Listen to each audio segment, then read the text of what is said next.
Check 1, 2. How's everybody doing? There we go. What's up, people? How's the world doing out there?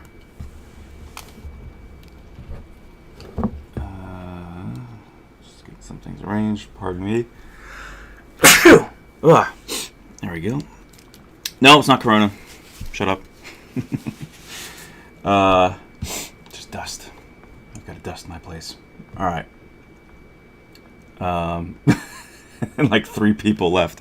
Hilarious. No, I'm not gonna get it over the internet. I'm out of here.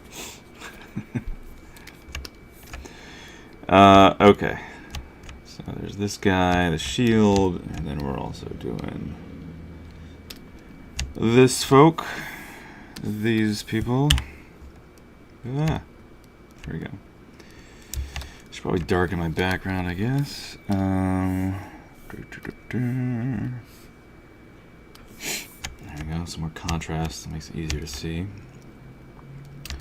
Cupid, and Psyche, and a shield.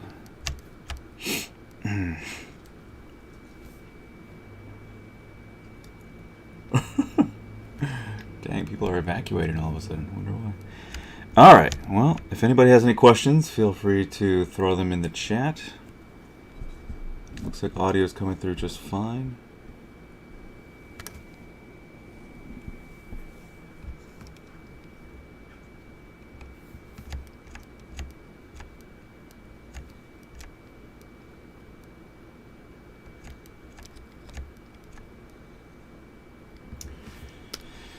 So I'm just thinking about how to rework some of this a little bit. Not rework it, but just make some adjustments. I'm wondering if I should Dynamesh it.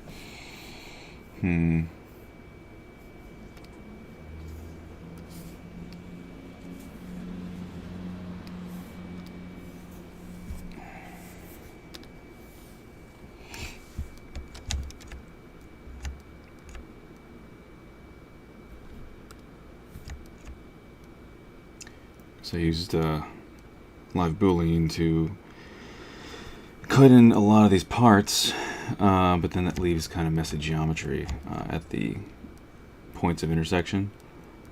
And so that's why I'm thinking probably I might Dynamesh this just to quadify everything and then have some of these transitions be a little bit smoother. So I've got some reference here.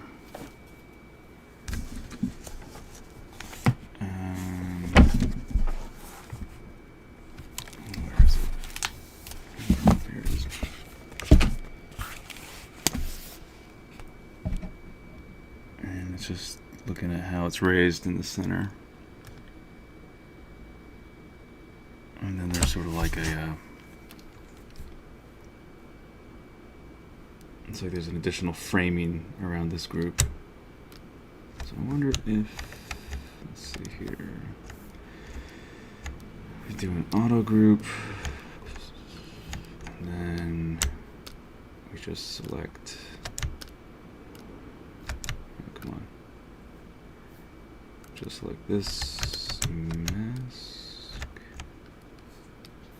Let's settle this out.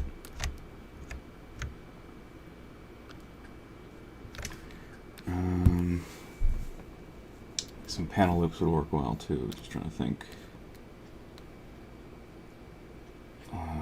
Which one?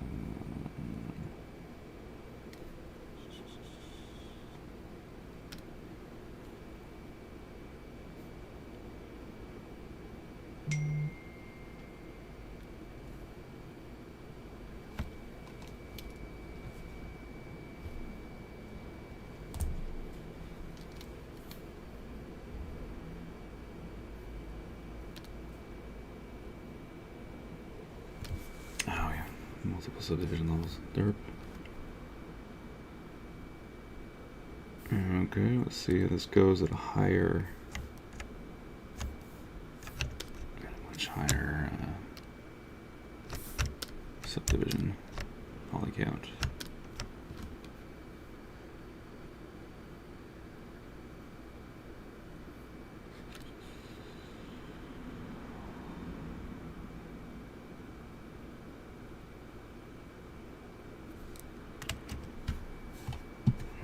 process. Oh. ZBrush didn't like it.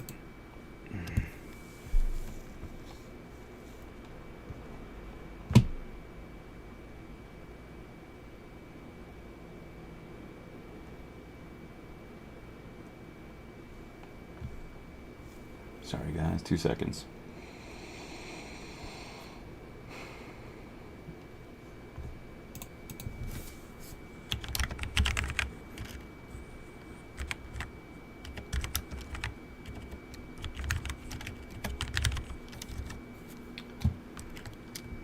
Okay, blah, blah, blah. Let's get back in there.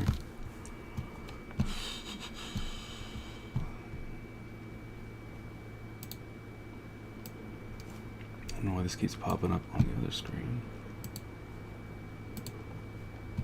Yep, I need to update. And where were we?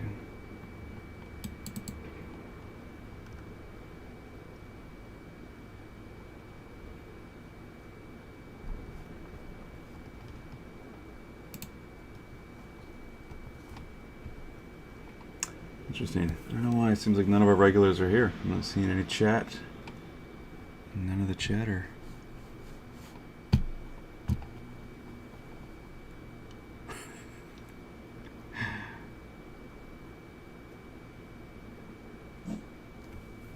Oh, the corgi heard something.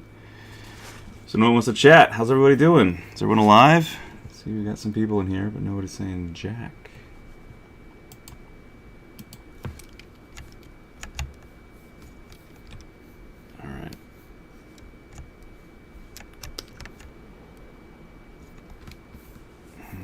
See what happens. Reconstruct.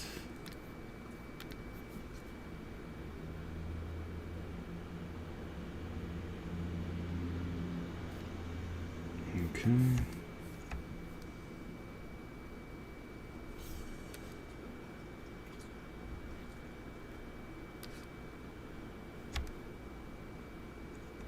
I wonder if we subdivide if that smooths it out nicely or what. We'll see. Yeah, it doesn't really change.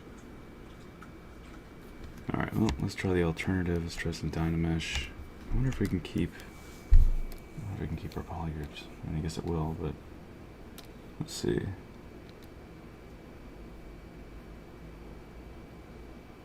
What is our floor size?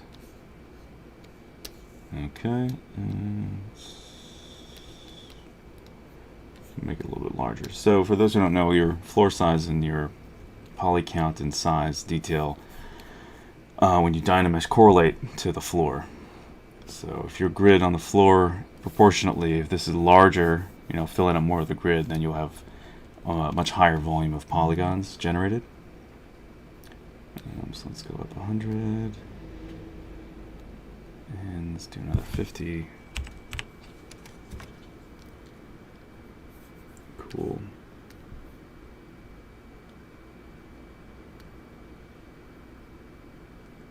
Probably don't need that now, and let's see what happens. Oh yeah, derp again.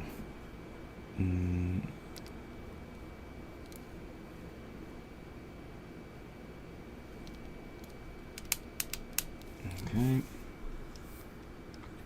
Oh, I forgot to do groups. Undo.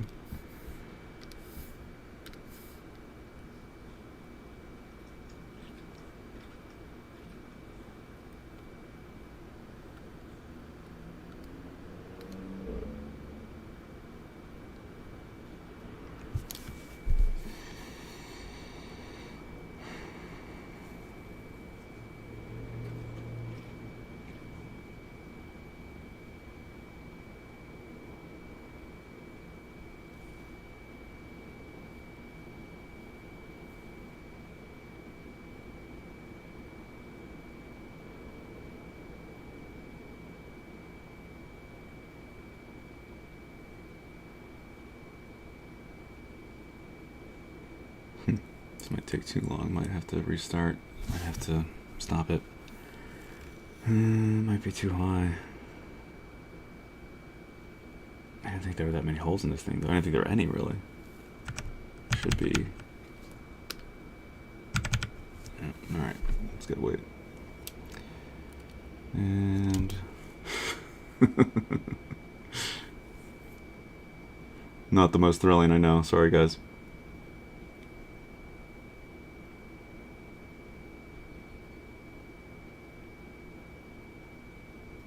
Alright, let's do this then.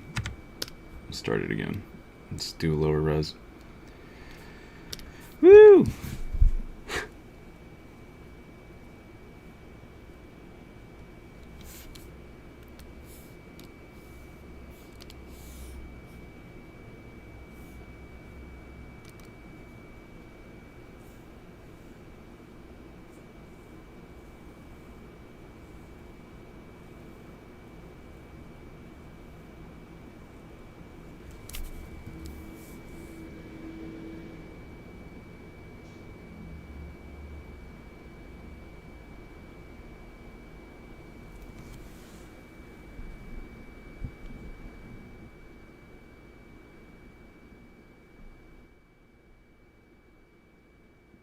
See, there's this fan on the Cintiq that's making some noise. I'm trying to bring the gain down a little bit so you guys don't have to hear a whirring sound so much. Hopefully that's a bit better.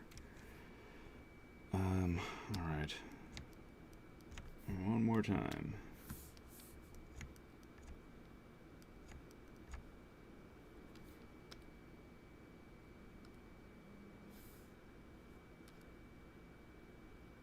That subdivision really doesn't seem to make much of a difference. More polys, I guess, but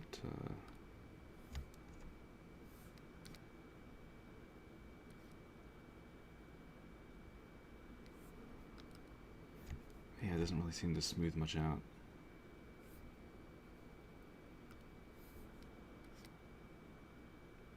I mean, barely. Okay, let's try Dynamesh again. Probably just won't go so big. Let's change our background.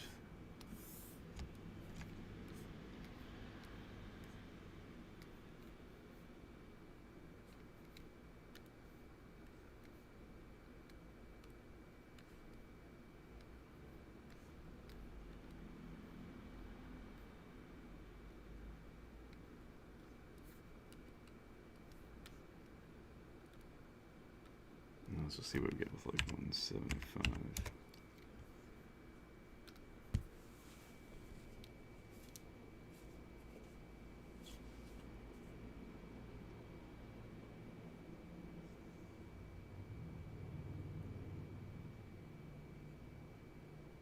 It could be too because I chose groups, and there's a lot of groups in here that might just bog it down a bit.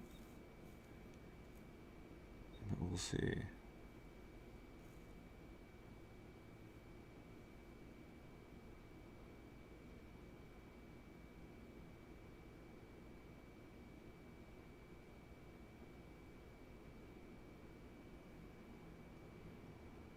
So what's everybody up to? I see nothing in the chat.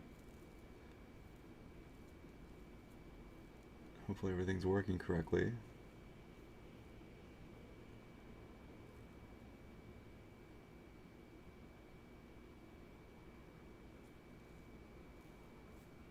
Could somebody type something in the chat maybe? Say hello. Please confirm this is all working correctly. I know that there was an update to OBS. The streaming platform, or not platform, the program we use. And it's, there we go. What's up, Jeffrey? Yeah, so it's still working. Cool. No one wants to talk.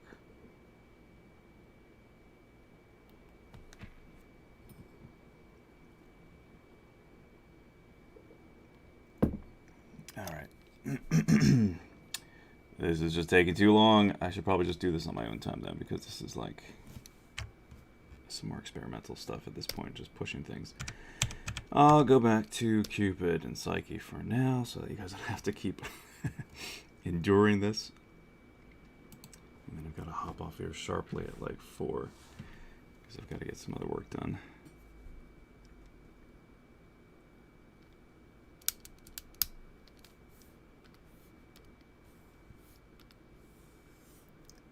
All right.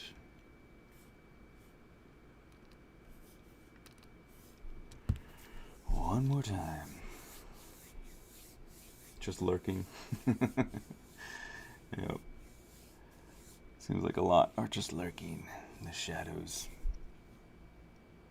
How's everybody doing? What are you guys doing at home? I'm assuming most of us are at home now. Chilling, either working from home or unemployed from home or job seeking from home.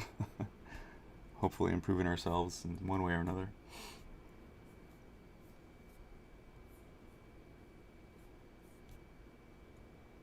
Oh, thanks, Jeffrey. I appreciate it. I need to do more of it, I think. I just feel like I don't really show as much as... I feel like I don't show as much as many other artists.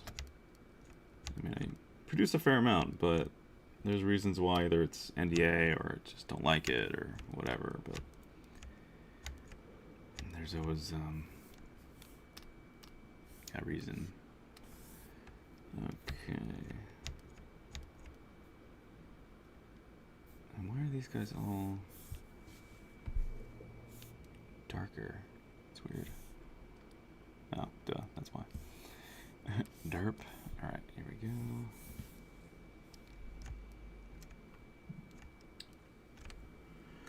Studying some electrical diagrams for trade school. Sweet. I think trade jobs are a good move. I think those are smart. I don't know if you guys have heard of Mike Rowe from a show called Dirty Jobs back in the day. Not that long ago, I guess, but for some of you youngins it might be.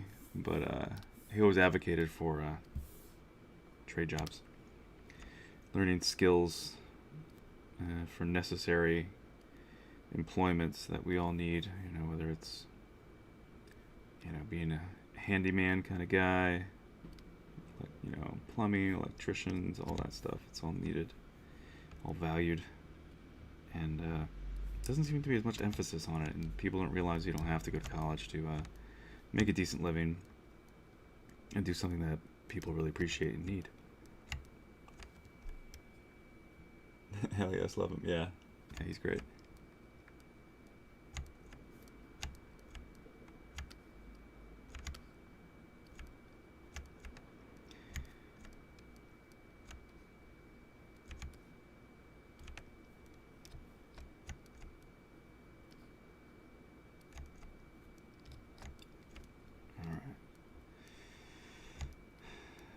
So I think we're pretty much good on these dust clouds for now. I might tighten them up a little bit more, but I'm going to move on to back what I was doing last. Yeah, I was thickening the cloth.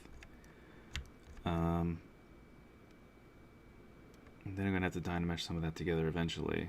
But I think I'll finish up with the cloth and then move on to anatomy and her hair. I'm going to do her hair, and then I'm going to fix a bunch of stuff on here, like her hands and her wrists and things like that. I'm going to have to work a little bit extra hard on this one because of her hand position there, but I don't know, her hands just feel weird.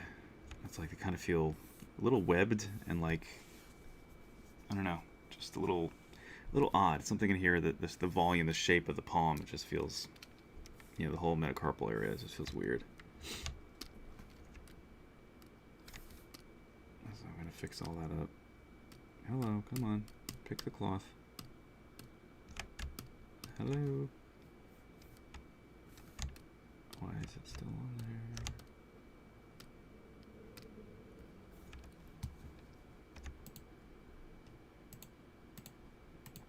Alright, that's weird.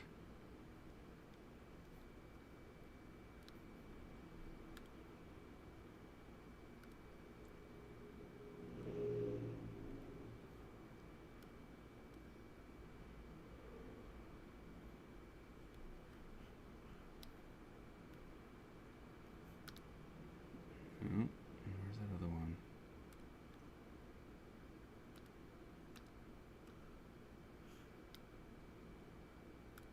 There we go.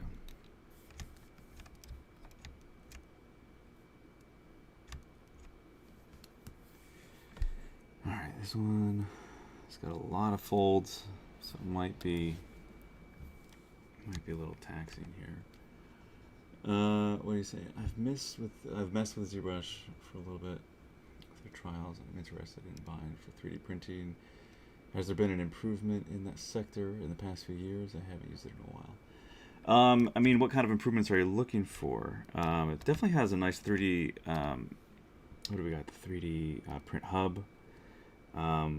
Although you wouldn't want to use this for size anymore, that actually would be better to be used by use Scale Master for doing your scales and measurements and all that.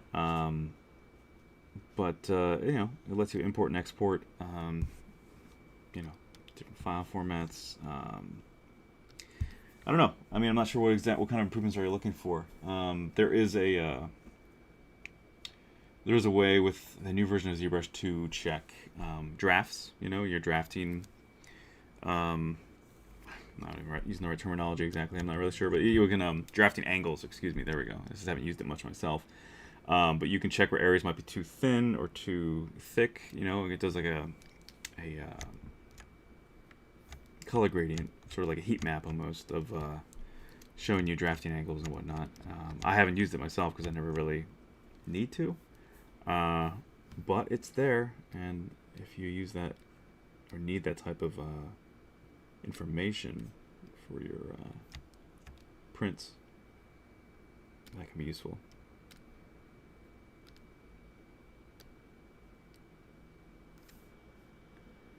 All right, again, let's see.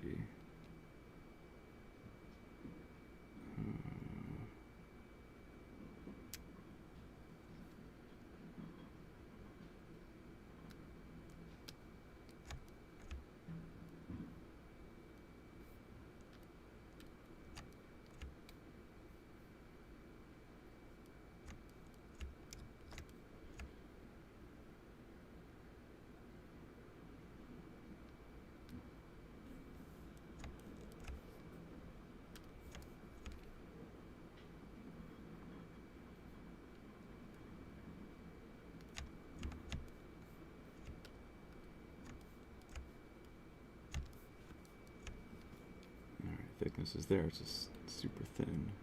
There we go.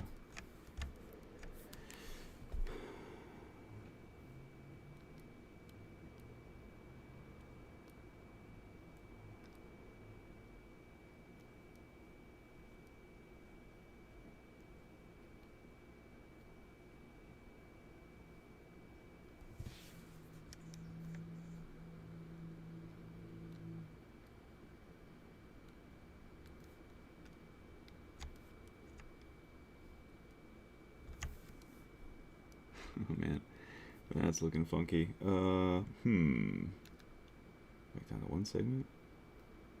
Now, is it just the flow? What are we doing here? Or is it this? Yeah, it's that.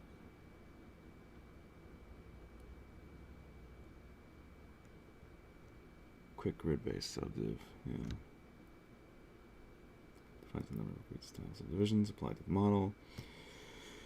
Increment slider height quadruples. Yeah.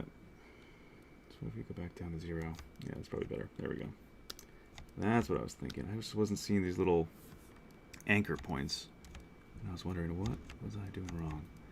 Okay, now we're cooking. All right. Increase thickness a little bit more on solo.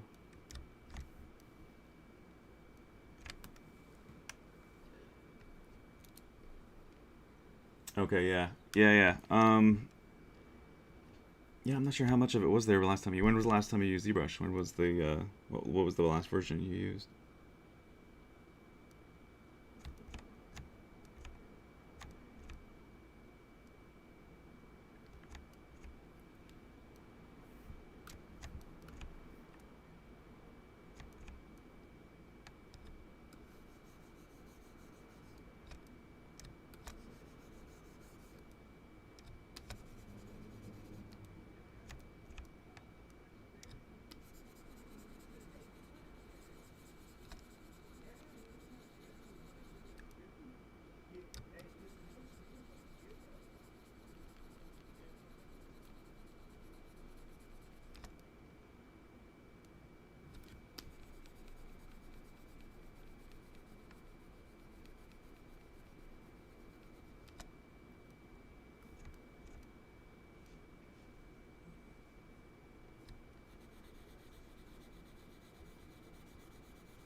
Did it go up to 5? Did they say 5 or 7 before they started doing the years? I feel like they did only 4. Didn't they only go to 4?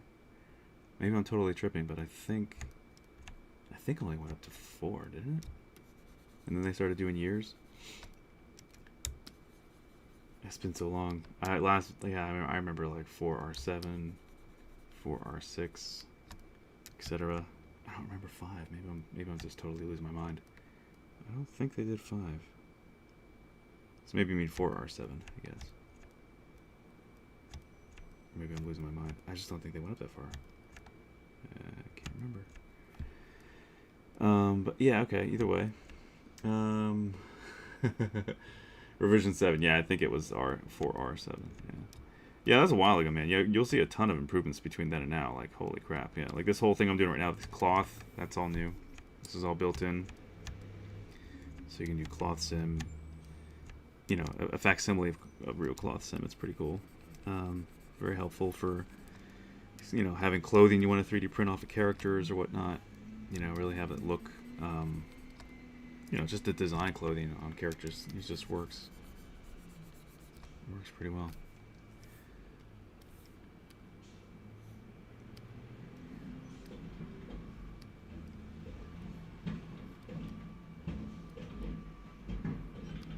Sorry for the background noise if you can hear. I think it's trash day, so there's a truck driving by currently picking up the neighbor's stuff. I can mute, so you guys don't have to endure that for a minute.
Alright, there we go. Yeah, you should jump in, man. Yeah, definitely get a license now that you have the funds, if you do.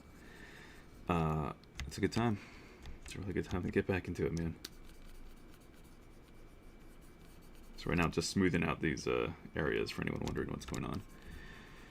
Just trying to get some of these folds and wrinkles a little bit more, I don't know, placed nicely. Not sure that will really even show much, though. Where's that going to be? Oh, that's like in here. Okay.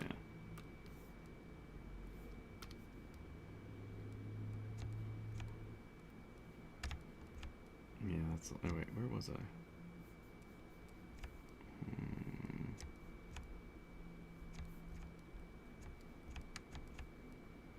Oh, man, this curl area. Oof.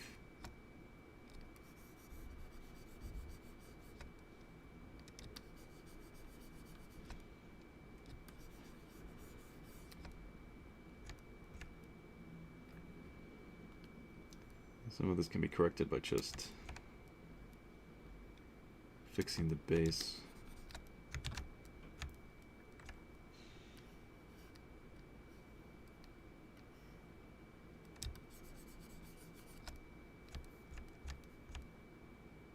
So that's getting a real twist in there.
So just isolating this chunk quick just to work on it a little bit more individually. Now all that other stuff getting in the way.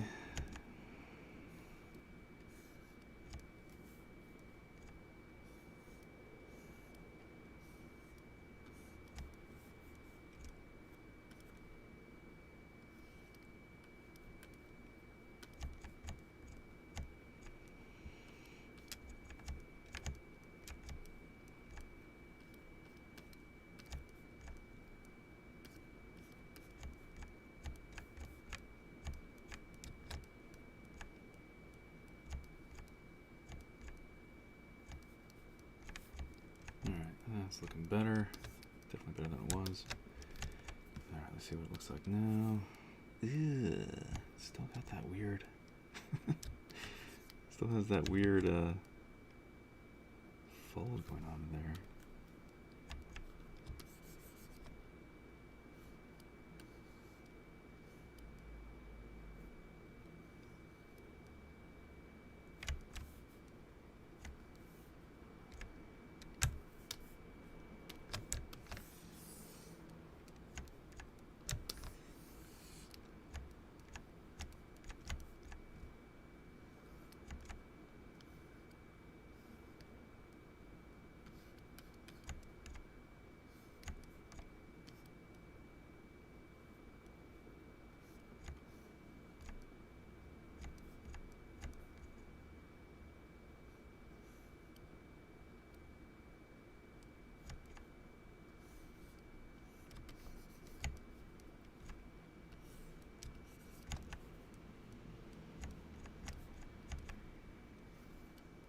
It's interesting, like just single plane looks great, but when you add thickness it suddenly complicates things a bit just because of certain angles like this.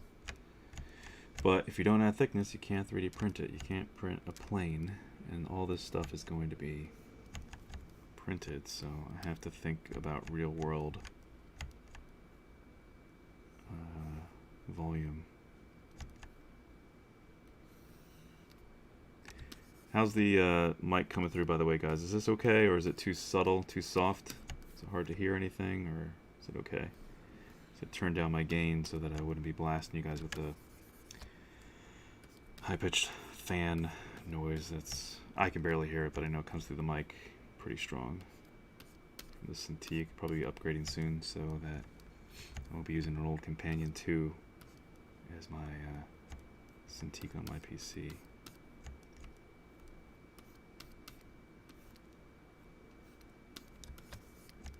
I mean, I guess I could hook up my Mobile Studio Pro just like this, but I think it would still have a little fan noise too. Probably not as much as this, but sound is fine. Cool.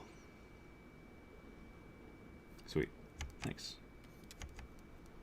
Okay, let's see how this looks now. Jeez, this is taking too long. Cool. Much better. Much more acceptable. Still, yeah. All right. Yeah, that's right.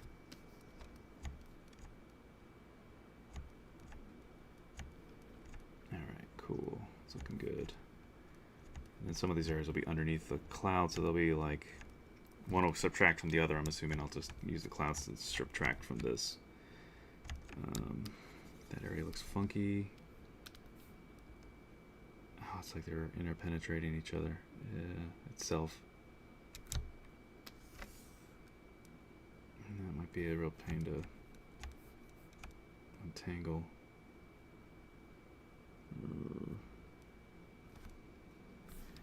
So the question is, which way is the right way, or which side's the right side? No, but it's interacting with the other one, so maybe I could just hide it. Yeah, that's what I'll do. That's the easier solution.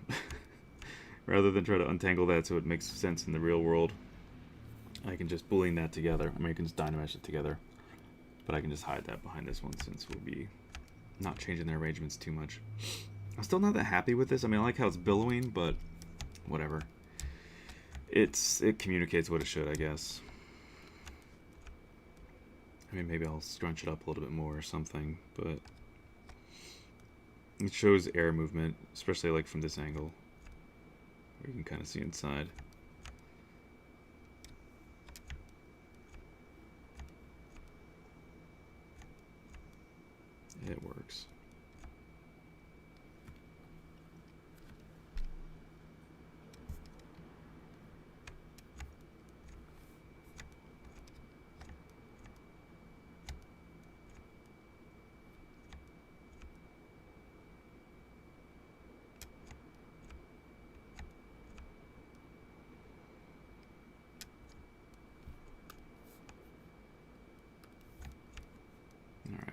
That's looking good. Good enough.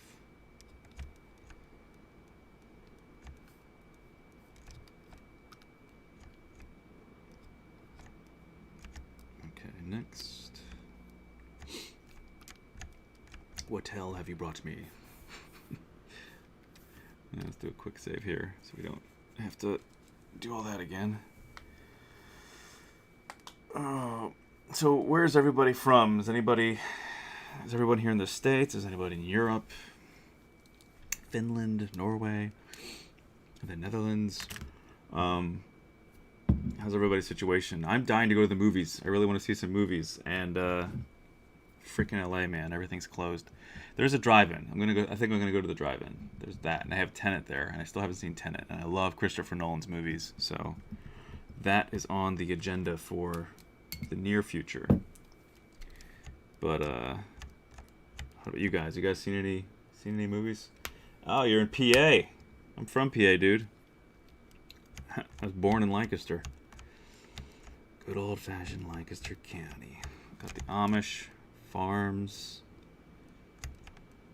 quaint downtown, and some terrible local politicians.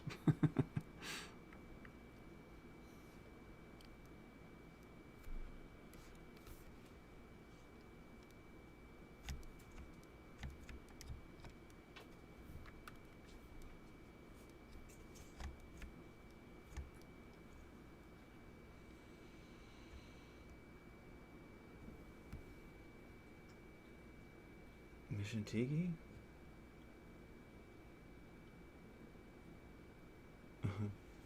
And then no movies until 2022. Yep. Sucks, yeah. Narvon. Where's Narvon? The border. Border of PA and what? Maryland, toward Virginia, toward... what are all the borders? There we got Jersey, and you got Ohio. Where's it? Indiana? I forget. My geography a little off. It's Indiana, right? No, it's Ohio. I can't remember. Whatever.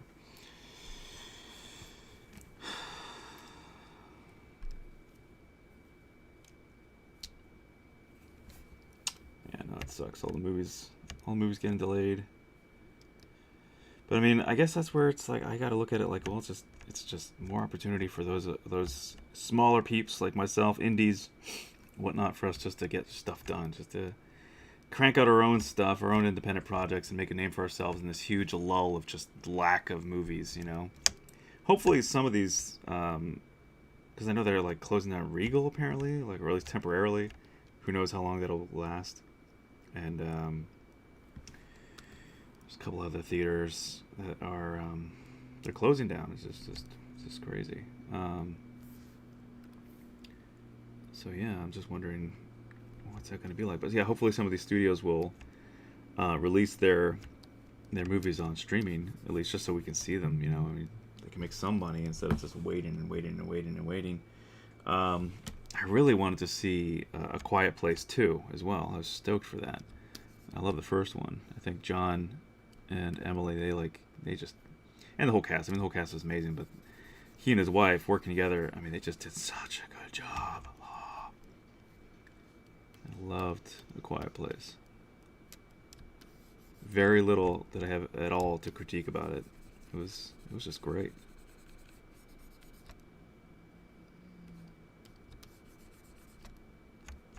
I think John knows how to do quality storytelling, for sure.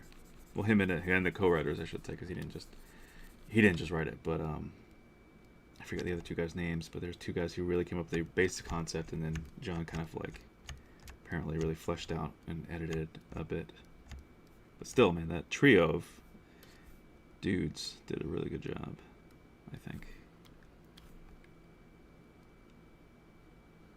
Man, this summer would have been awesome for movies if we weren't all stupid lockdown.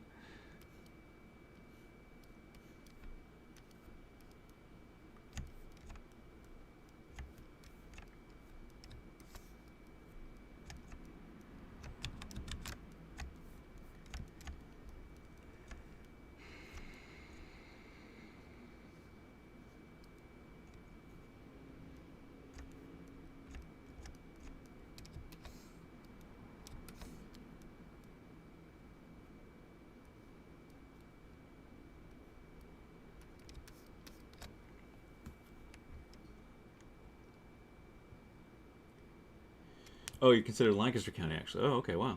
So you're on the border of Lancaster. Morgantown. Oh, gotcha. Elverston, little areas around it. Got it. Huh. So then you must know Sight and Sound Theaters. So that's in Lancaster. I used to work there for a little while. And that was a good experience for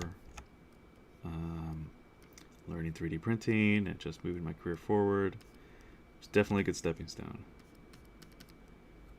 So I worked there for like about a year.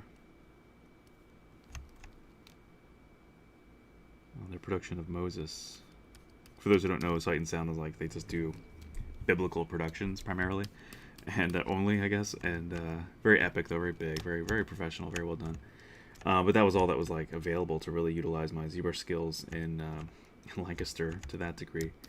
Back when physical places of employment were a thing, back in my day when we actually used to work next to each other. When people wouldn't freak if you sneezed. But, you know, I would always get annoyed when people wouldn't, like, just common sense. Cover your mouth. If you're that sick, don't come to work. Come on, man.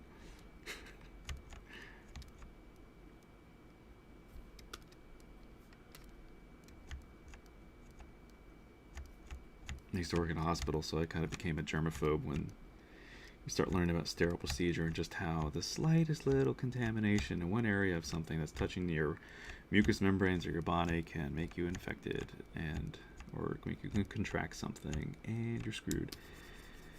Or then it's like, yay, time for a huge run of antibiotics. Kill your gut bacteria. Whee!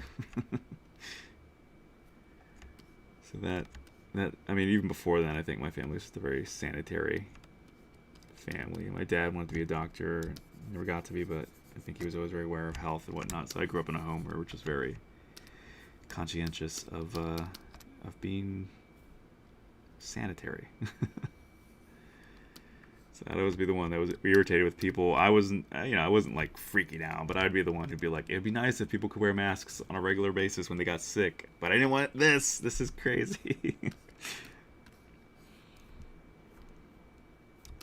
So it's like, God was like, you want that? Here's your wish. No! Oh, what movie was it where they would always, the genie, it's not Aladdin, but there was like maybe it was cartoons or something, but there's always that joke where the genie was like, I forget what movie it was, a show or cartoon, but it's like this genie or character like a genie would grant people wishes, but it would always be like with this caveat of the worst horrible possibility of like, I wish I had $1 million, but then it's like taking $1 million out of a bank and then it's like you've robbed the bank, you know what I mean? Like there's some other like negative twist to you asking for something, and this feels like, it's like, man, it'd be nice if people who were vectors for a disease would just wear a freaking mask all the time. And now here you go. Oh man. I mean, it works for droplet stuff for sure, but anything aerosolized, it doesn't really help at all. I remember I would get paranoid sometimes, occasionally going through airports a lot, so I'd wear a mask. Some trips when I can't afford to get sick, so I wear a mask. And usually, whenever I wore a mask, I never did get sick. But still, why is that broken? Why is this not? You hit Alt and you click on an object, and it should just go to it.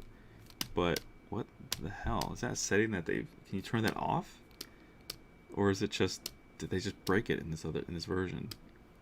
What is going on? That's weird.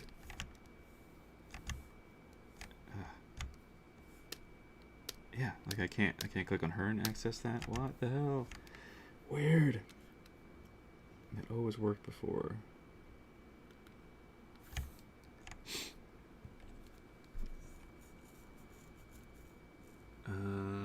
Sorry, I missed a bunch of stuff. Great way to look at it. True. More time for art and indie work. Yeah. Completely forgot about Quiet Place 2. Yeah, that was supposed to be in March. Yep. Moved from Philadelphia, so I'm getting used to this area still. Philly. I used to love going to King of Prussia a lot, and like the town of Wayne, if you know Wayne. It's really quaint. Great cafes and restaurants. Love that area along the main line. Very expensive area to live in, but beautiful. I work in retail right now. not trying to think about it. Hello, hello.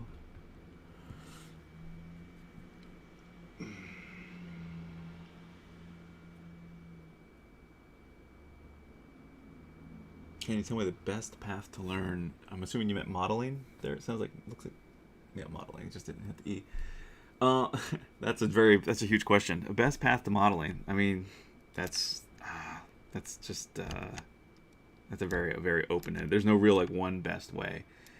I mean, you just gotta get software that you like. If you like ZBrush, I mean, buy ZBrush or get the demo, and you gotta start there. That's the first place to start. Also if you want to learn Maya, of course, Maya is a standard in the industry, for better or for worse. Blender is slowly gaining more territory, maybe rapidly. I don't know. We'll see how fast it is. But there seems like a lot of... I remember when I was in a studio recently, we were talking about this potential handoff from Maya to Blender, because Maya is going to start doing only... they're going to get rid of their student licenses, I believe, or your education licenses. So you won't be able to get a free copy if you're a student or an educator. Even you have to pay, I think, about $1,200 or more a year for a subscription. So that's kind of irritating, and I don't think you're going to have any permanent licenses unless you probably pay an exorbitant amount, if at all. And Blender's free, obviously. Plus Blender has that great Unreal grant that they got, and so they're constantly improving themselves. So I'm not trying to advocate for Blender. I'm just saying this seems like this is what's going to happen. Eventually. I think it'll be a very slow transition. I think you'll see it over maybe 10 years, maybe 20 years, unless Autodesk gets their act together or has some killer, renovation to Maya to make it just, incredibly competitive with how Blender's constantly getting more and more competitive for them, and making it more user-friendly and adding more new cool features. Anyway, so there's that. So I would say learn Maya, but maybe keep Blender in the back of your mind as well.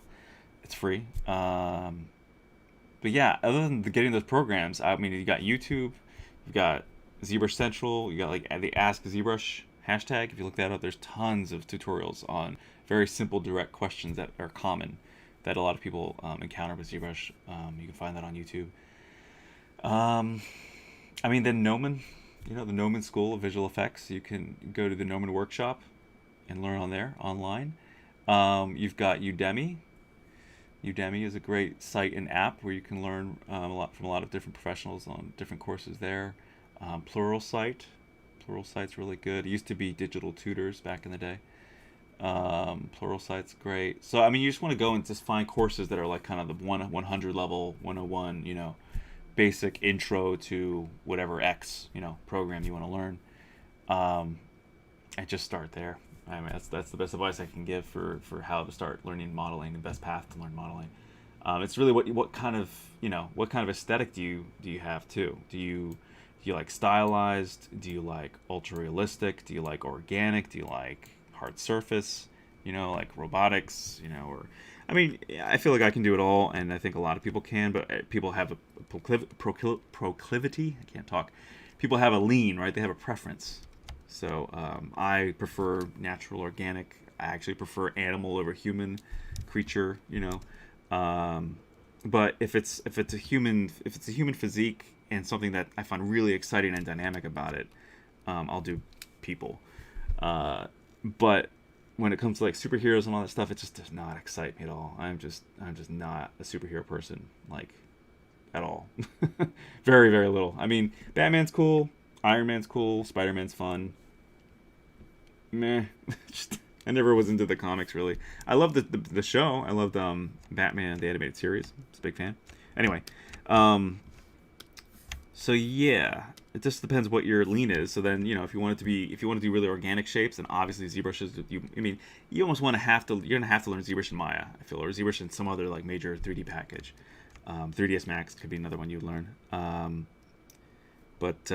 Yeah. And then it's just a matter of, do you want to go box modeling, like very rigid to get hard surface, or do you want to go more soft and fluid and, much more dynamic? So those are the areas you want to focus on. One first, I think, just to learn, just to stay in that area, in that brain space, and just learn how to do it properly. I always feel like it might be better for people to learn hard surface basic box modeling first, and how to do that even in ZBrush, because you can now with the Z Modeler tool brush. To do it that way, and then learn about subdivisions, and learn about smoothing, and learn about organic forms, and then how to sculpt, you know, because I feel like your education when it comes to hard surface and polygonal modeling, like box modeling, that teaches you some solid, like gives you visually and teaches you the solid fundamentals of what you need to know and understand the principles of 3D modeling, and what sort of budgets, you know, you are afforded with X amount of subdivision levels, with, you know, understanding, just really getting your brain around how many polys it takes to make something smooth in general, and you know, just understanding budgeting and understanding clean topology. That's important, because if you want to work in production, you can't just hand someone a multi-million polygon, you know, character typically and expect them to rig it and, you know, and be able to animate it fluidly.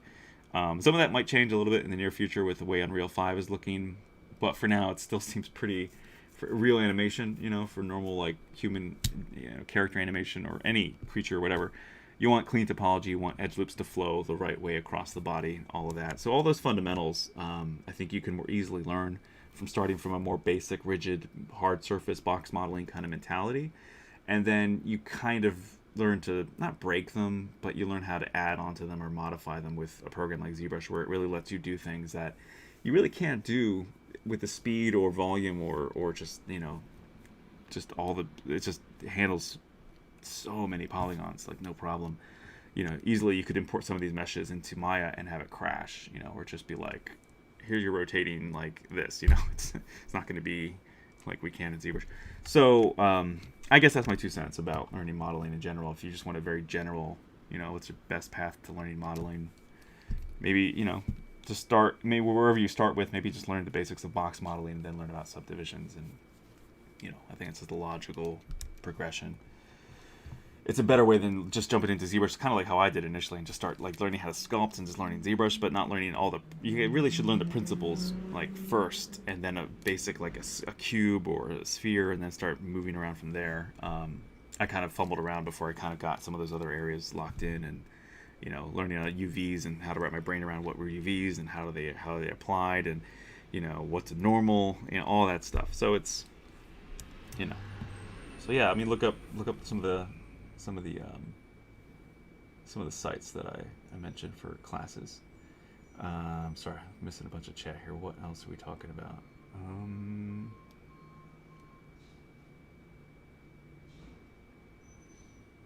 Sounds like Wishmaster, but that was a horror movie. When I see doctors or nurses out in their scrubs, enjoying a drink or at dinner, I go into germaphobe mode. In my head, I freak and stare at them and point like Invasion of the Body Snatchers. Yeah, I know what you mean. That's hilarious.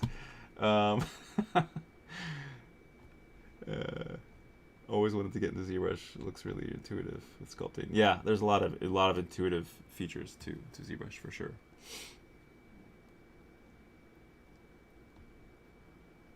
Yeah. For beginners. Yeah. Yusef, yeah, like I said, just go to like check out Udemy or Pluralsight, or probably the Gnomon workshop would be the best. Hyper focus on gun animations. Got into the industry working on Titanfall 2, New Modern Warfare. Still uses Blender. Yeah. Love Udemy. Yeah, it's great. It's totally overwhelmed by wanting to get into modeling. Just got Blender and just went after it. Do it as a side hobby. Definitely a lot online stuff to learn. Yeah,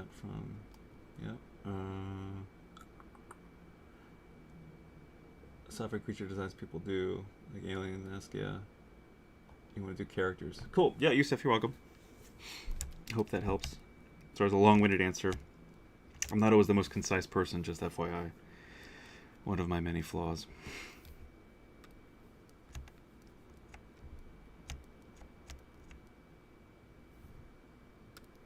Okay, let's see what we're looking at here. It helps to do this dynamic subdiv quickly with thickness, because then you can really see where some problematic areas are.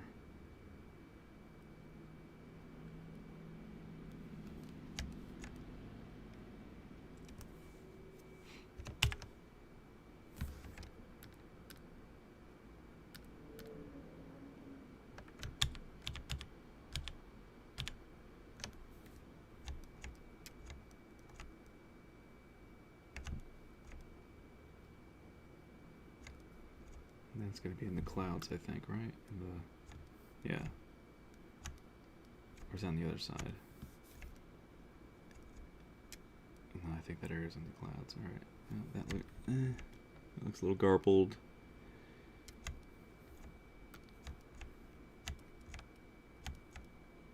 It's looking clean.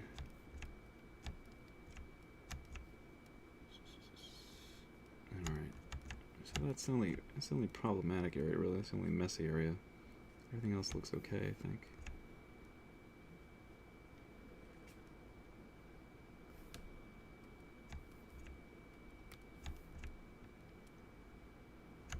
Oh, that's a little fudged up. But again, where is this?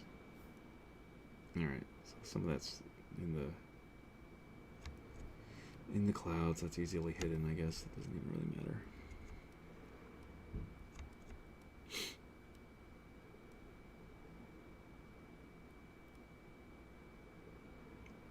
Alright, so I guess just that one little area, and then this one will be done too. Oh man, I even forgot to put on my music. I've been so focused.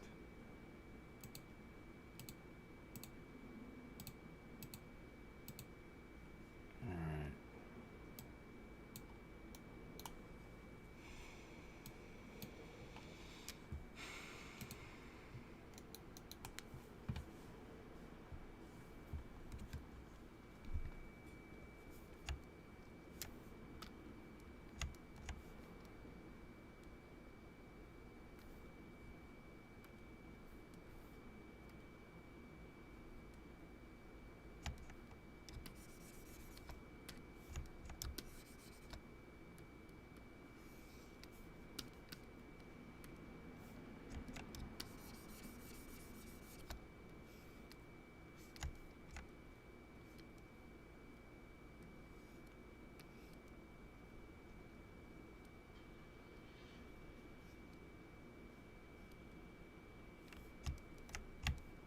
Oh, I hate that when I want to rotate. I'm so close on something and then it clicks on what's behind and uses that as a focal point. It'd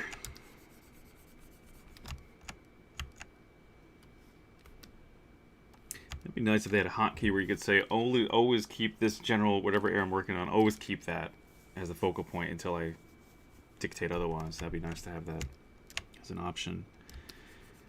Because occasionally when you're this close and trying to just grab some points, and you click on the behind area, then suddenly that becomes a rotation area, and then the other one that you were close to just goes far, far away.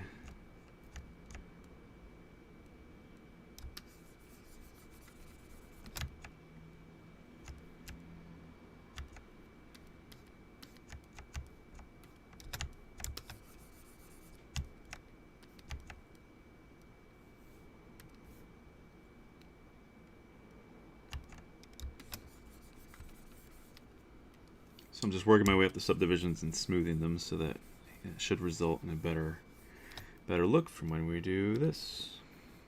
Yeah. Still a little weird here.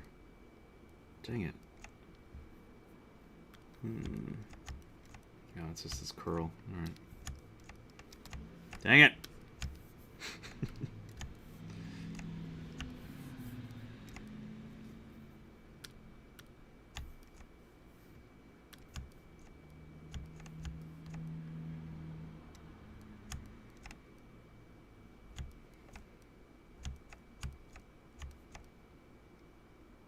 Okay.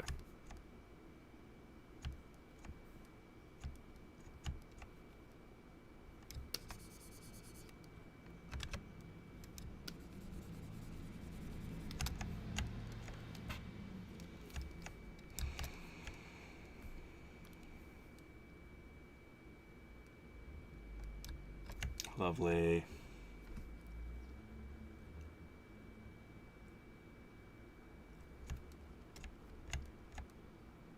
All right. That one's looking good. So I think we're gonna move on to anatomy. Move on to her. Or should we do the hair? I kind of want to do the hair actually, because that's just been just stuck in the position when the original he's holding her head, so the hair has his arm imprinted behind it here, where he's like, you know, the arm's wrapping around his hands like on her cheek. Oh, come on, why doesn't Alt click work? What is going on with that? Is there a way to turn that on or off? Anybody else out there know that? What would that even be under? Navigation? Draw? Is there a way to turn that on and off? I feel like there is, but I never intentionally would turn that off. Let's see.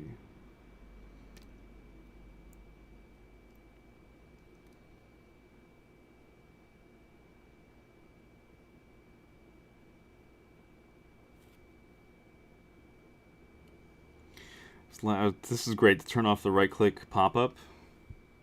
I love turning that off because when I right-click, I don't always want the menu to pop up. But you can just do that with spacebar. But how in the heck do you do Alt-click on something or not?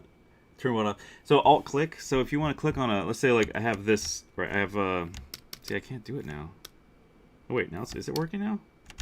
No, I don't think so. Oh no, it is. What the hell?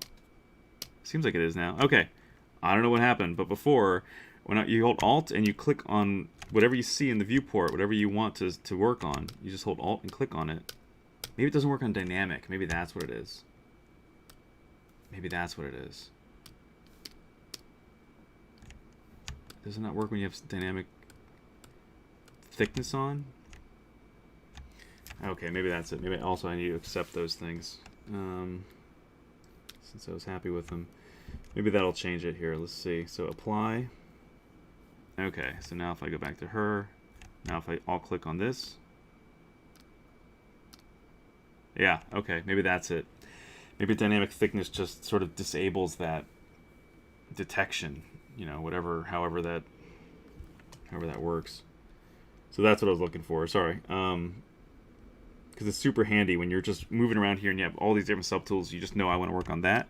So you just alt-click and you're there. It selects it for you in the bar in the tool palette, subtool palette. All right, so let's get this sorted. Her old hair, or not old hair. It's a test. All right, so this one needs to be accepted. Apply. Did I get her other ones? Okay, that one's been applied. This one? Yeah, that's been applied too. Oh, that's right, because I smoothed those out. I Dynamesh those. I'll probably have to do that with these too, but I can do that later. Okay, so we got those. Those are good. Okay, never mind. So we got it. So yeah, alt-click on stuff, and alt-click on different pieces, and you'll be able to select it immediately and not have to go through the, scrolling here and hunting for it. Of course, it always does help to do things too, like name properly your subtools. And like Photoshop layers, same thing. Like a lot of times you'll just create a new layer in Photoshop and it'll just be Untitled Layer 1, Untitled Layer 2, Untitled, like, name your layers. It helps so much when you have to hand it off to somebody. In this case, I don't really name my stuff as much because I'm just moving fast. I'm not thinking about it. But then when moments like this happen, I'm like, I should have named these tools so that I can at least read and know what they are. Because sometimes the little icon, the little picture of it, it's like, unless you hover it over it, if it's at a weird angle, or if it might look similar to some other subtool, it can be very confusing. And so you're just lost. You're like, why did I do this to myself? So like this could be...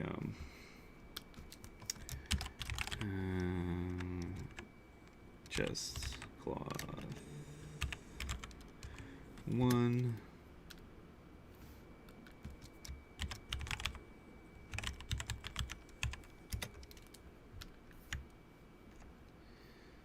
All right, anyway. So yeah. Name layers, name subtools, it helps if anything, it helps you. And if you're handing it off to someone else, it definitely helps that person. So I'm just debating if I just want to mess around with this or just create a new one. Maybe I should just create some new hair. Or I could just Dynamesh this and then just use this as the basis. Maybe let's just do that. Under preferences, edit. I misunderstood. Yeah, okay, no worries. Thanks for trying to help, though. All right, let's see. What is this? What does this add? Is this? Yeah, it's decimated. Excuse me. Okay, so let's do this. So here's a nice little. We'll just do a little. This is kind of like a tutorial on how to do hair like this, like sculpturally, like classic sculpture-looking hair. I'm going to use a kind of a rake alpha form, and yeah. So again, let's see our floor size. Yeah, probably want to increase the resolution here and autosave before we do anything else, so it does not crash or we don't lose anything.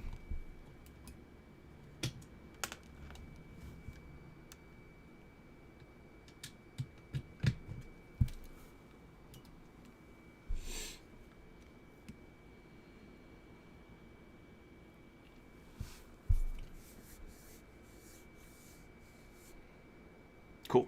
All right.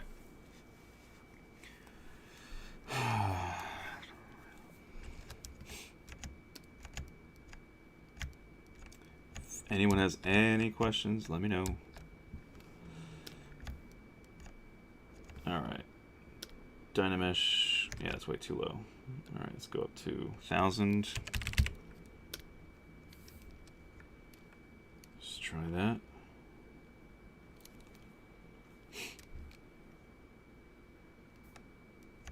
All right. So it really should just be, it would be hanging down because his hand's released from her, and then of course now the air he's pushing up, he's pulling her. So I want the hair to kind of be straight, but then have a sort of a tossed element to the bottom of it, so that it's sort of being lifted by the plume of air and dust that's being pushed out from his ascension, from their ascension, really. So we're going to do the regular move brush. I'll turn that off and start just moving this around. So this will give us a nice base to start from. It's still attached to her head in this sense. I mean, that it's in the right place, generally. So it needs some tweaking here, I guess, but, you know. It's in the right locale, so it's good. And I'll just pull this around. Do some smoothing. And we will get those details back. Doing it by hand.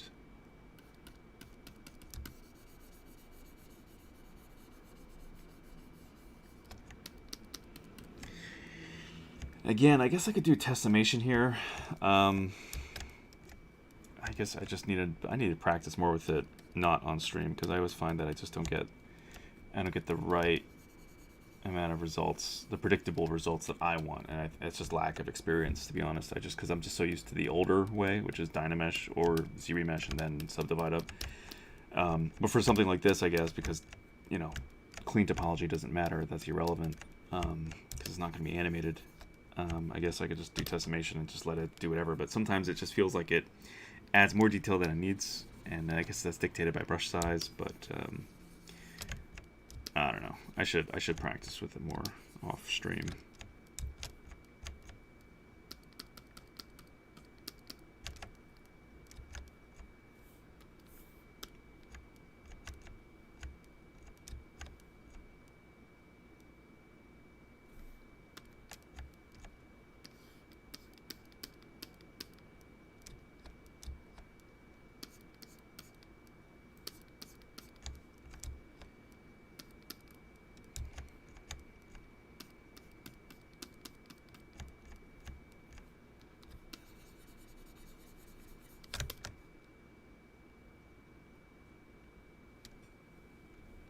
Has anyone seen Tenet out there? Any of you guys seen Tenet yet?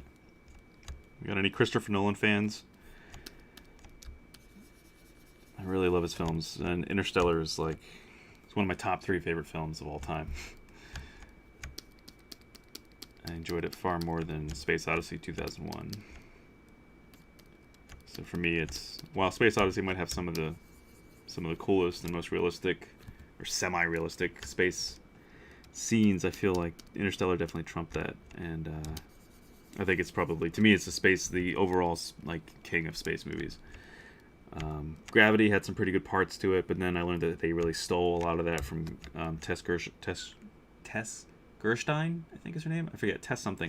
She wrote the book called Gravity, and they stole like the name of the character, and that she was also a virologist or some other thing. I don't know. It was crazy. It was really crazy that they ripped off a lot of Tess's book. And I have her book on my shelf, and I never finished reading it. I'm embarrassed to say. So I bought it on Audible, and I should listen to it. I still haven't listened to it. Listening to other books on like financing and life, other things. But anyway, yeah, I need to get back to Gravity. But anyway, I liked Gravity when it first came out, even though there was some really bad science in there, like George Clooney's character being carried by his momentum. Like, dude, as soon as you tugged on that rope, he'd come right back to you. It's like basic stuff like that, where I'm like, how could they have? But, you know, I don't know, people are dumb. People are like, they don't know about physics and vacuums and no gravity, so whatever. Zero gravity. But yeah, Interstellar is awesome. It's one of my favorites. Yes, and it confused the hell out of me for a good portion. Loved Interstellar. Yeah, Interstellar's awesome. It is a piece of art. Thank you, right? It is a freaking masterpiece. It's not perfect, but I think it's really damn near close for the type of film it is. Pretty freaking fantastic. If you have not seen Interstellar, I implore you, watch Interstellar. If you have a heart and any sort of sense of adventure, you will love that movie. And especially, it showed us something. This is the thing that I think goes over a lot of people's heads, because we've seen so much sci-fi and so much crap in sci-fi, meaning visual effects, meaning stuff that's not physically possible, or things that are just unimaginable, really, or seems unimaginable to a lot of people. We see that in space, and it just feels like space gets the biggest write-off, biggest free pass, because it's the one area that the fewest amount of people on the planet will ever go, right? Anything else on the terrestrial terrain, right, on the planet, we can have more knowledge of and generally all have some experience of. Space, very few people have experienced it, and even as, you know, to a greater amount, people understand it, but still much less than people who understand regular terrestrial life. So that being said, I think a lot of people did not appreciate the black hole and how it was accurately represented mathematically and beautifully, as well as the wormhole. We have never seen a wormhole portrayed like accurately visually. So we see two things in that film for the first time in the most incredibly realistic and mathematically realistic way ever possible. So we've all seen something that previous generations never saw, and we saw them in a way too before we really had one of them realized. We finally used all the major telescopes around the world and pointed them and took images of the first black hole that we saw the accretion light ring of, right? So in other words, that's that crazy, you know, shape that went around the black hole of how it bends light because its gravity is so powerful. We saw the real thing after they did it in Interstellar, and it matched. It just was way more pixelated because it's so far away. And that to me blew my mind as a big science nerd. We got to see a beautiful, like, hyper detailed version of, you know, and of course it has some artistic interpretation, mostly just how much light they were feeding it and what color, so that it would have a more aesthetically beautiful look. But it was still, the math was right, because they hired Kip Thorne, this you know, what was he, physicist, astrophysicist.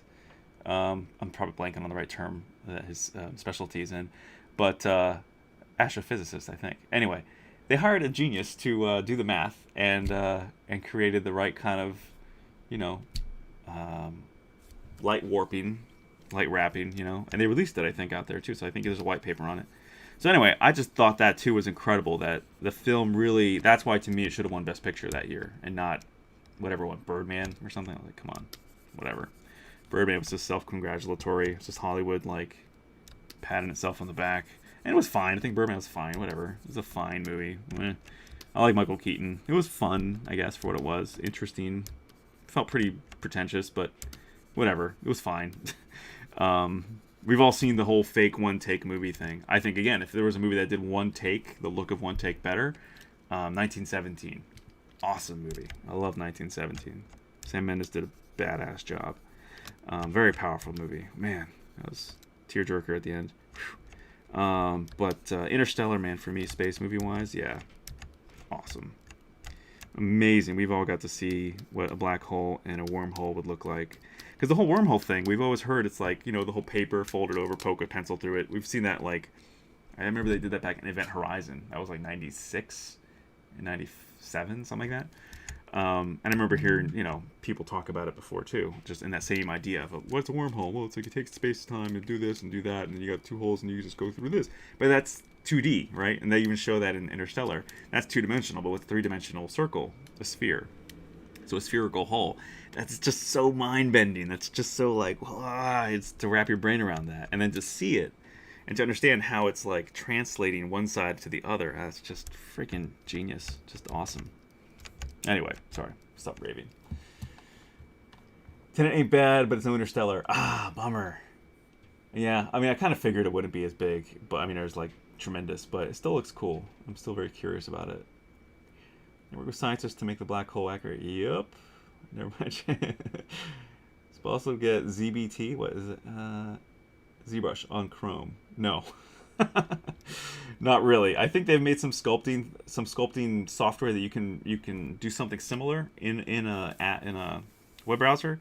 But if you want something like that for like a more portable solution, if you want to get it on like a laptop or your tablet, even your iPhone, but it's better on an iPad, would be Forge. I think it's called Forged or Forger. I have it on my iPhone. I hardly use it because it's not as useful to me as Forger is what it's called. It's a gray icon with like a black like kind of divot shape, like a teardrop diagonal shape. Look up Forger on the App Store. I'm not sure if it's just for iPhone or if it's for Android and iPhone, but I think it's for both. Excuse me. So yeah, check that out if you want a lighter weight sculpting package where you can export out OBXs or OBJs, FBXs, I think other STLs even. I think you can export pretty standard file formats that you can then import into ZBrush or Maya or whatever and continue working on them there. So Forger's pretty cool if you want something lightweight that can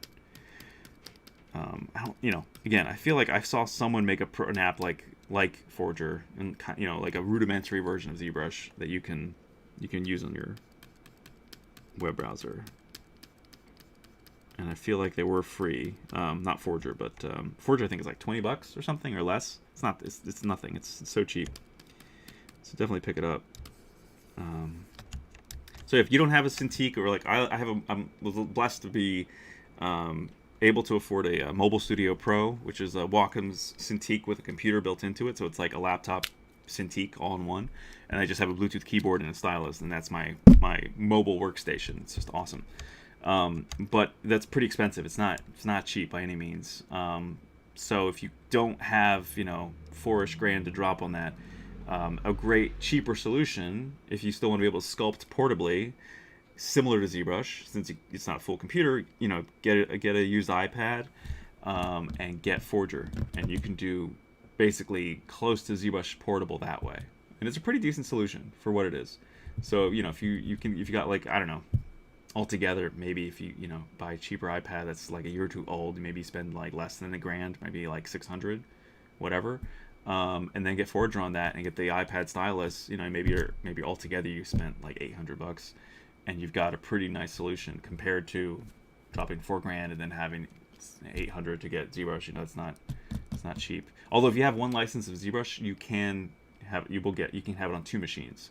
So that's a real plus. That's a real plus for me.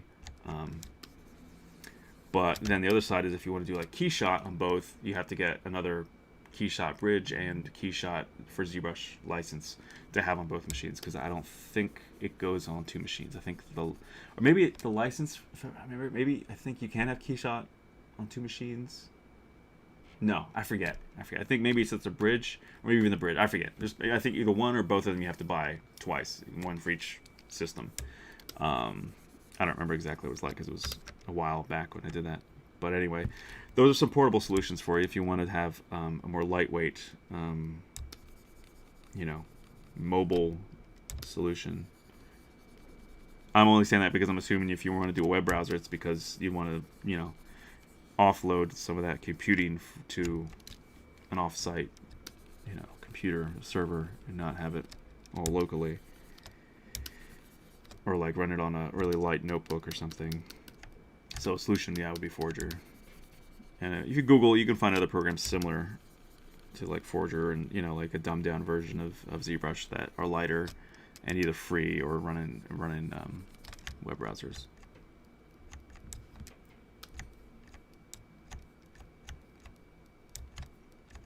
So anyway, sorry. Right now, I'm just sort of melting this together and just kind of trying to create a more gelatinous blob to kind of reform to the shape I'm looking for. I mean, it could be just as easy to probably just take a sphere and just like drag it down and then Dynamesh it, but I think there's maybe some value in showing you guys how you can take something you've already worked on and rework it. Like taking like clay, or like Play-Doh and mashing it together and then creating something new out of it. Maybe not. There's really probably not that much benefit in this case because I'm destroying the rake lines. I'm going to redo them anyways, so, but whatever. It's nice to keep some of this around too because it kind of gives you some, for me, it sort of gives you some ideas. It gives you some like landmarks and some ideas of like, all right, the hair was there and then it could flow this way, and happy accidents, can occur that way where you're going one direction or doing one, sculptural style, and then something that's left over from the previous version inspires you or directs you to do something slightly different or improved maybe than what you had thought originally. Yeah, it's interesting. You can really find that you can be inspired or redirected in a better path by simply just not deleting or negating everything that you had before, but keeping some of it around. Even if you just duplicate, like you just duplicate your old one, leave it there as like a reference, and then have a whole new clean mesh to start from or something. That can be another way of maintaining some sort of the previous influence visually as a mental, influence on you, so that it kind of clues you into potential happy accidents or unpredicted paths, unplanned detours along the journey.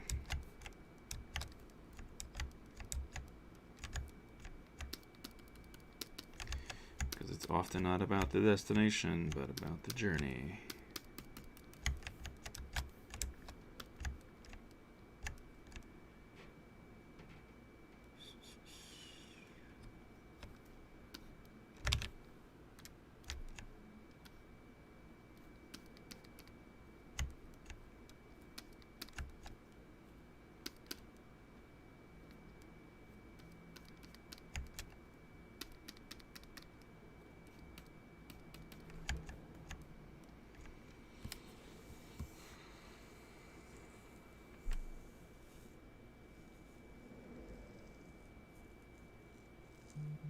Yeah, they didn't use a lot. They used some CGI, but yeah, definitely not a lot. And the great thing about the CGI in 1917 was like almost invisible. Like I really had a hard time telling what was and what wasn't CG, which is the best type of CG. That's what you want. You just want things to look amazing and unbelievable altogether, like incredible.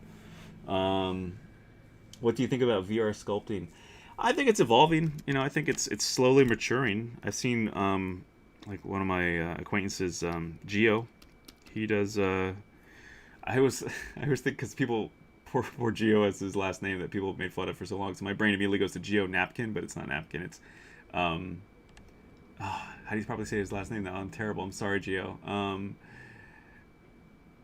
Is it Nick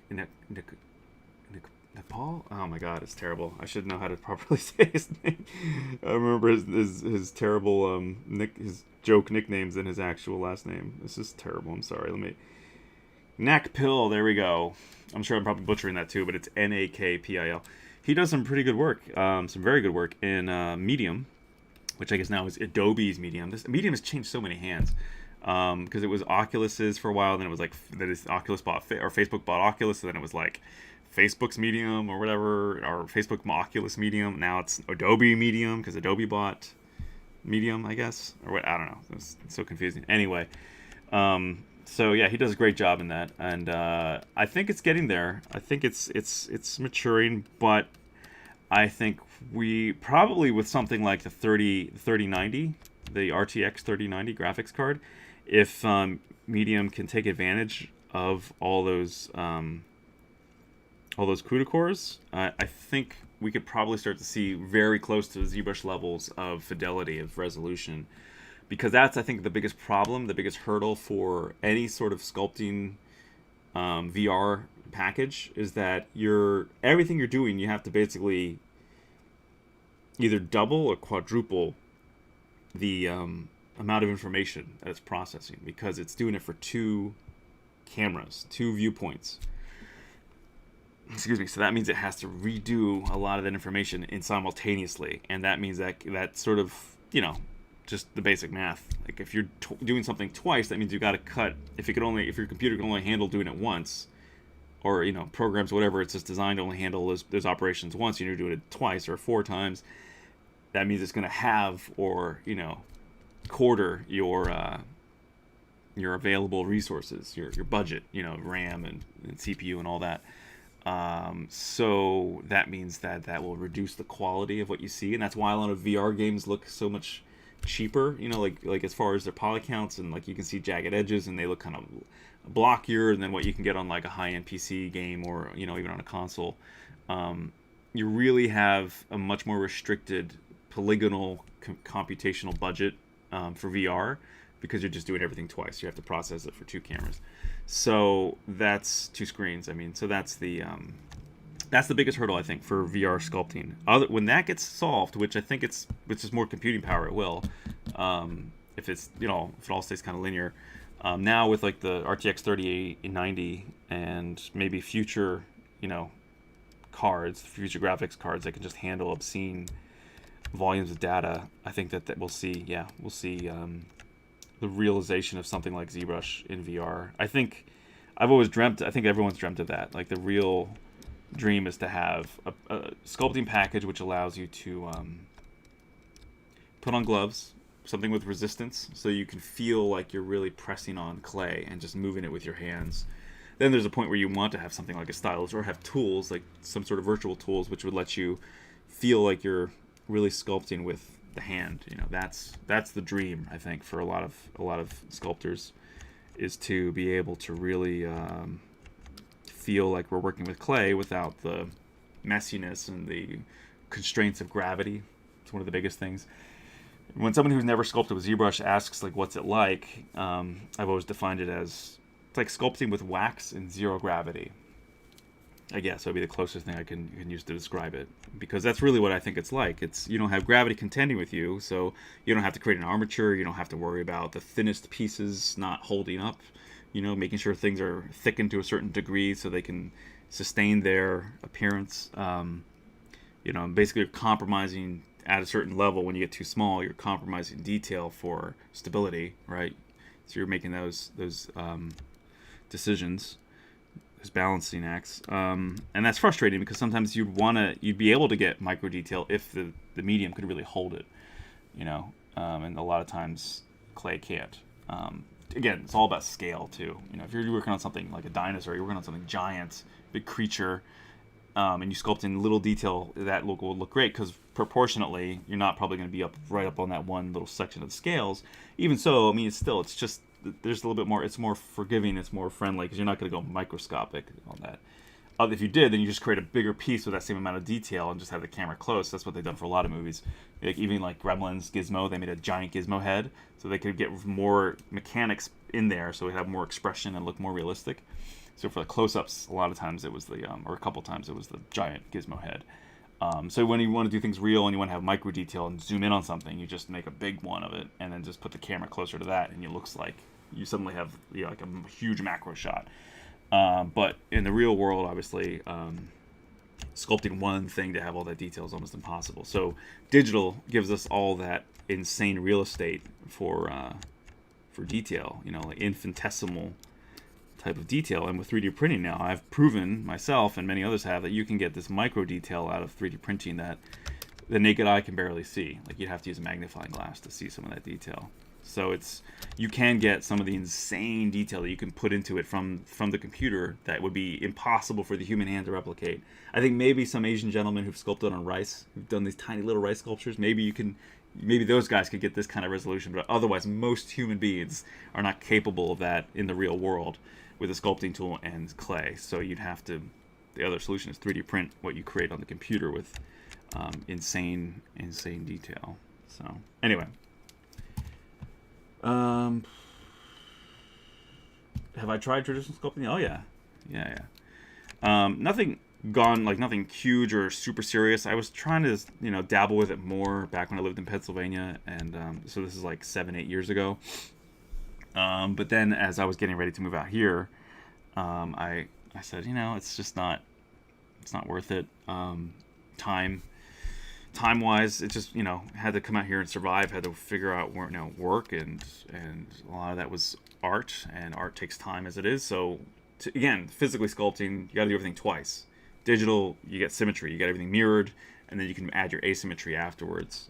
Or you can just keep symmetry off if you really want to, if you're a masochist and you just want to do the same thing twice and make it asymmetrical like the real way, the natural way. But you can get the same quality for half the time, or less than half the time. Incredible amounts of speed increases by just doing it digitally and then modifying it. All right, so it's been a while since I did this. I'm trying to remember how I did the hair actually, so creating like a rake brush. Yeah, it's basically you can use this alpha, or you can make your own in Photoshop. Very simple, black and white. The white will be solid, the black will be transparent, negative, and gray will be, a gradation between those two. And I think I might see if I duplicate this one. So here in your alpha palette, you can tile your alphas. So here I just tiled it once or twice, and now we've got a higher res amount of hairs, and there you go. So that creates a nice rake stylization for hair, the classic Greek statues, Roman statues.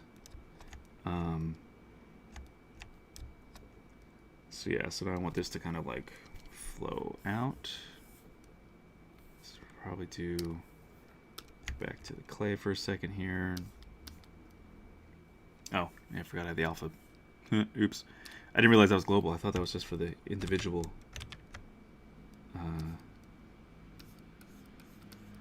alphas with the brush, but I guess not.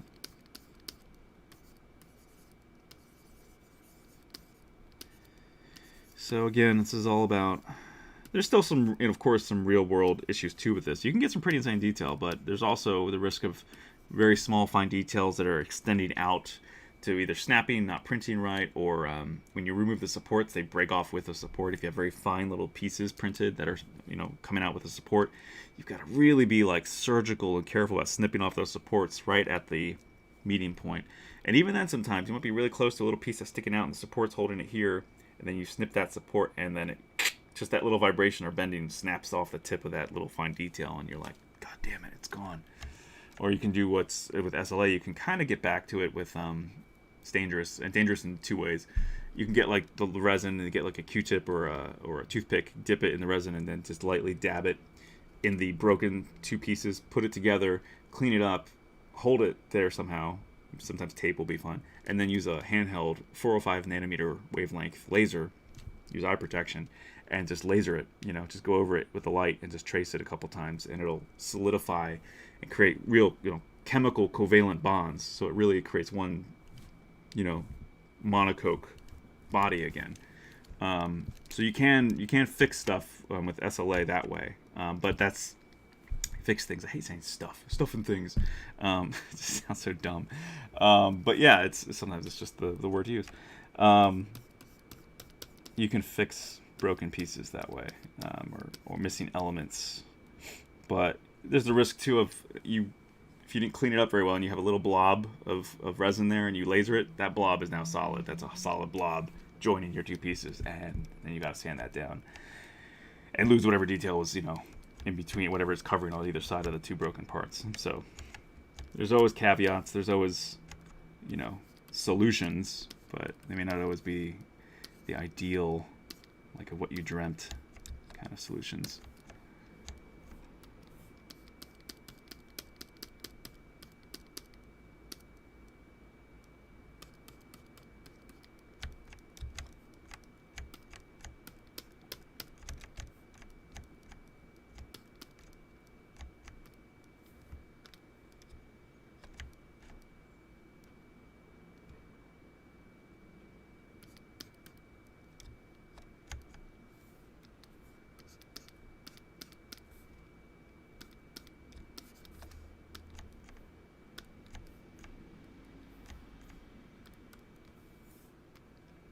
What are we at here?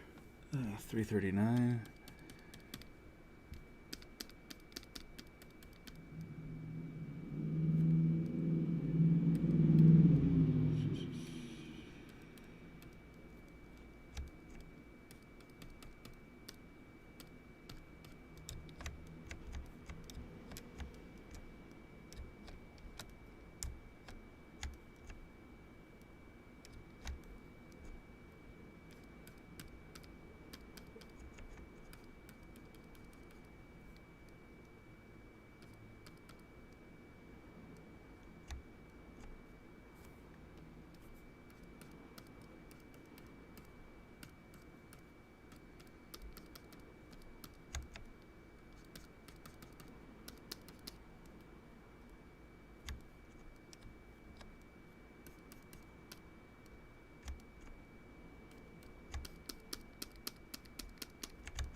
How can I get this UI? I guess you could just pull from what you see here. I haven't really actually made the file like available for anybody, but you know, just, you know, custom UI. You just go up to what do you do? Do custom? It's been a while. Config, enable customize, and then just hold. I think it's Control Shift, and then just drag, you know, wherever you want from whatever menu you're interested in having these elements, and just drag them in. But yeah, this is sort of my custom setup for what I do. Just kind of helps with all the common tools that I use a lot.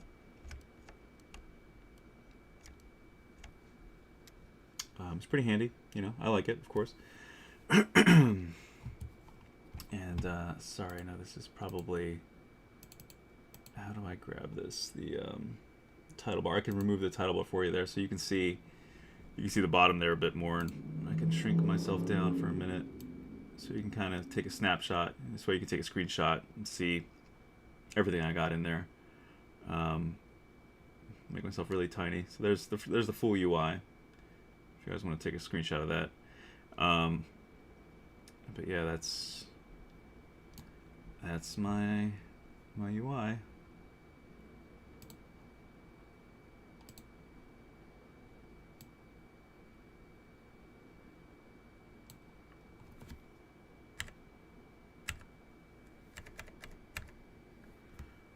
Alright, there we go.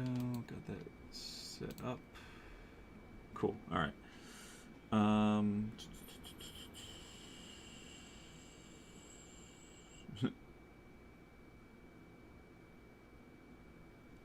The alpha I'm using is all default stuff right now. The alpha I'm going to be using for the hair Aldo will be, it's all just right in here.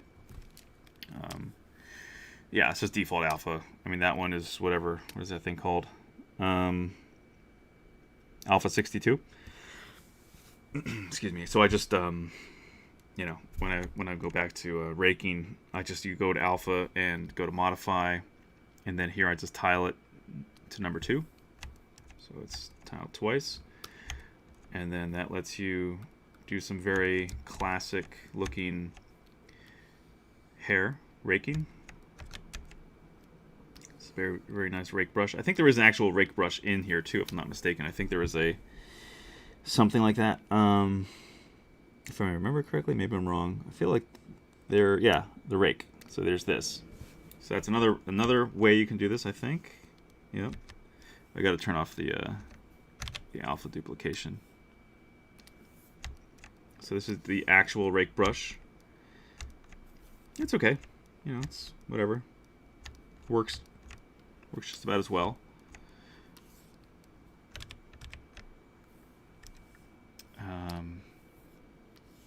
I kind of like my solution a little bit more. I feel like it's a little bit cleaner, a bit more elegant. So, you know, but whatever. You can make your own alpha like this too. Just go into Photoshop and add a bunch of bars, you know, essentially. You can make it more organic by staggering the widths of each bar in your alpha. And then, you know, just have fun. So, right now, part of the reason why I'm not liking it is because our poly, the way the polygons are arranged here is a little crappy. Let's re-Dynamesh. I don't think it'll help with much of that though, yeah. So this is where you can ZBrush and at least get a little bit cleaner arrangement, perhaps. So we do ZBrush 345.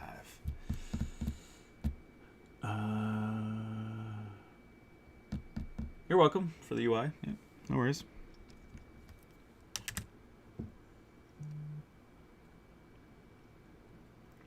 I just also, for me, the way I designed it, I just wanted to have more real estate as much as I could for the viewport to really be able to focus on, you know, sculpting the character or object and not much intrusion. I know some people, they have other stuff where the viewport's smaller and they just have tons of stuff in their UI, and it's like, I like to see what I'm working on a little bit more than all the tools.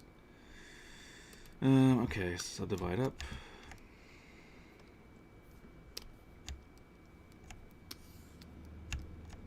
Yeah, that's better. Still some wonkiness in there.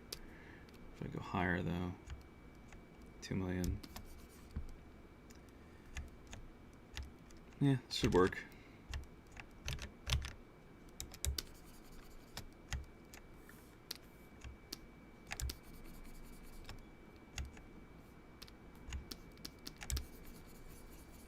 I don't know. Part of me feels like maybe I did that a little early. I should probably still re-Dynamesh and then ZBrush.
I'm just trying to decide how the flow should be.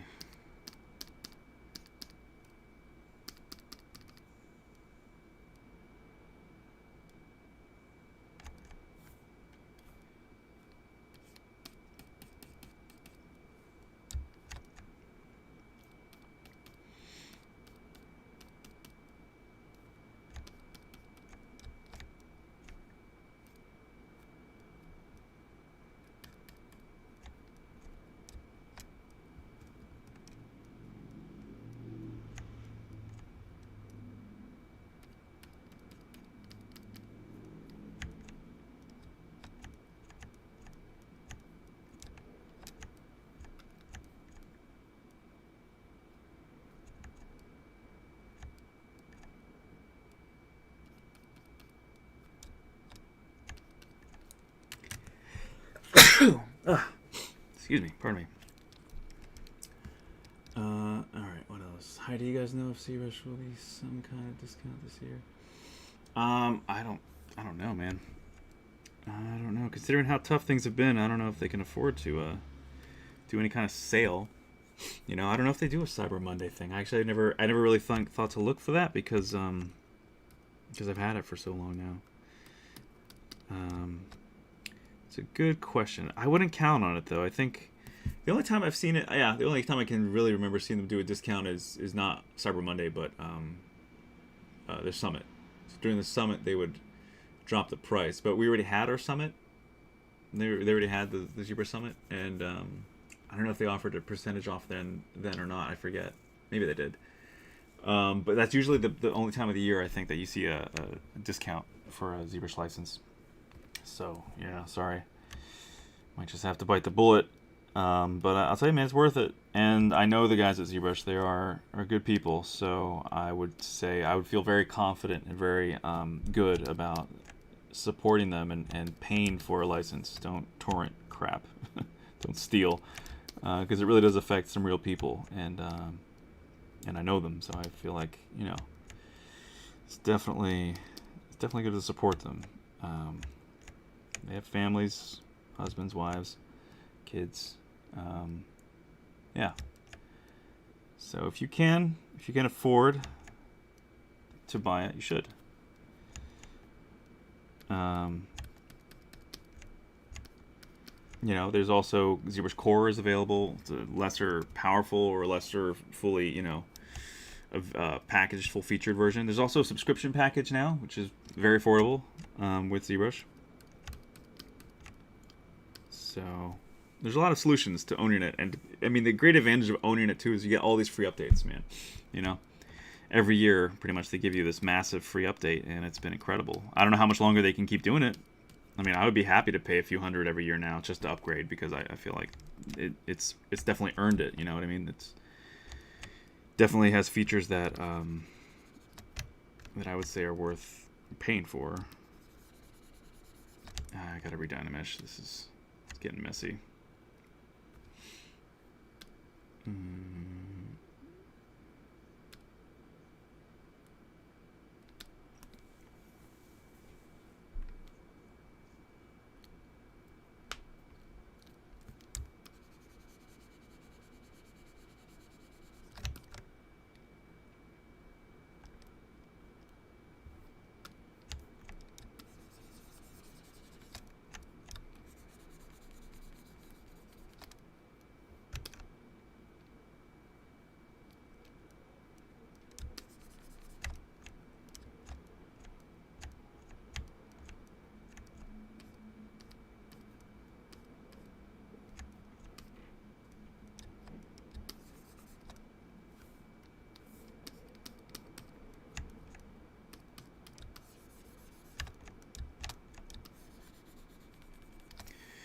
And something else that's nice to do with smooth when you have a higher poly count is use smooth strong.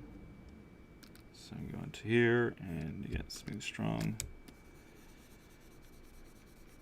And it just helps expedite the smoothing process.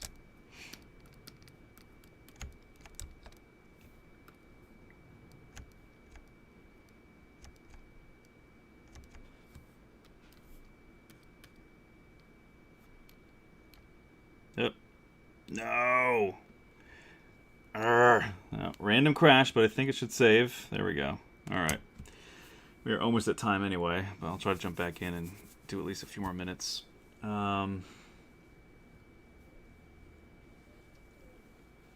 What is the best way to make straight lines or panel lines in ZBrush? Polygroup, I guess, if you're talking about like panel lines. Yeah, so you're talking about, yeah, you want a polygroup, right? So you want to mask, polygroup, and then create panel loops from that.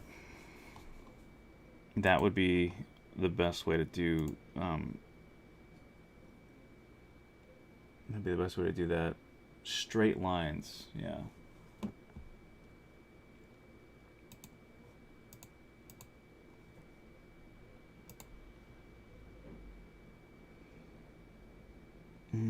What's the most recent? That'd be this one. Yeah.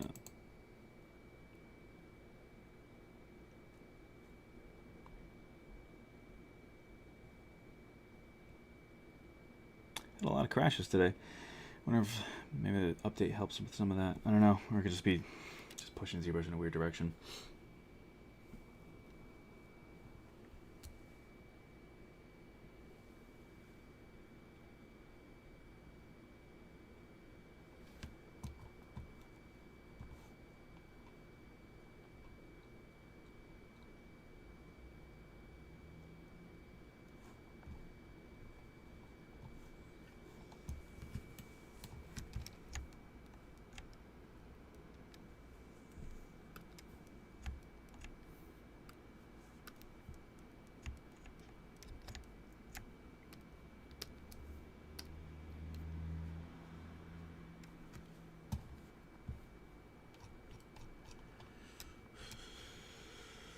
Jacek Comdera, thanks for answer.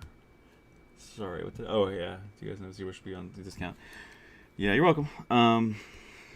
Yeah, sorry I don't have any better news for you, but I think it usually happens during the summit.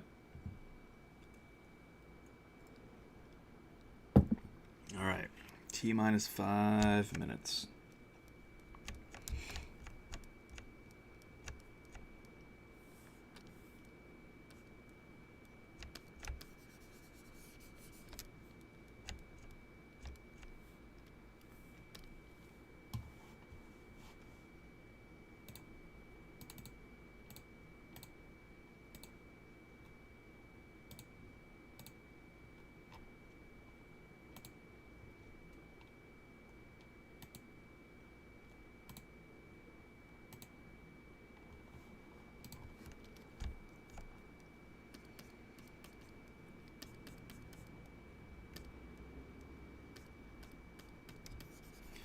Right now I'm just using smooth to kind of just push this inside so that it flattens in and makes it a little bit thinner, so it's not just so thick and blobby and chunky.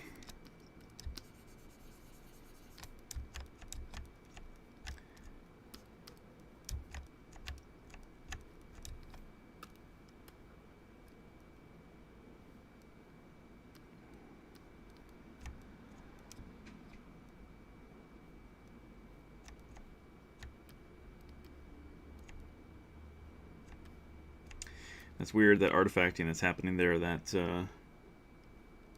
weird. It happens occasionally. It could be that I need to restart my computer because I left my computer just sleep and wake for days. It just could be something's a little off kilter because of that.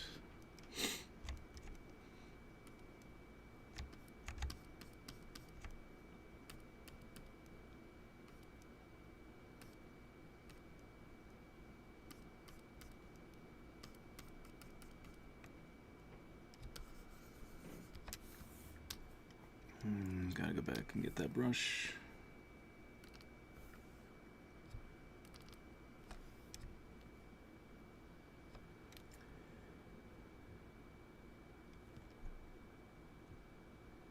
The pull-in ZBrush is, oh wow, 1,050. That's why I asked. Gotcha. Hey. Yeah, it's a little bit more pricey. Sorry about that.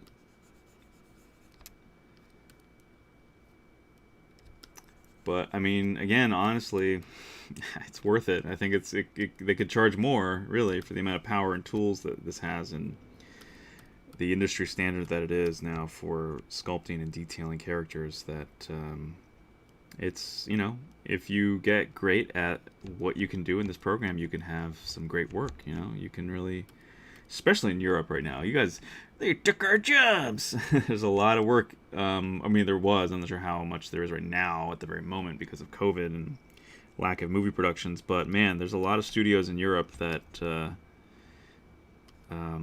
mostly London, I guess. But I'm sure there's other countries that have, you know, studios where they get the same tax incentive. You know, so like basically, it's almost like 2 to 1 for a euro versus the dollar, right? So you could, you know, that's why a lot of studios are sending work to the UK and to Europe.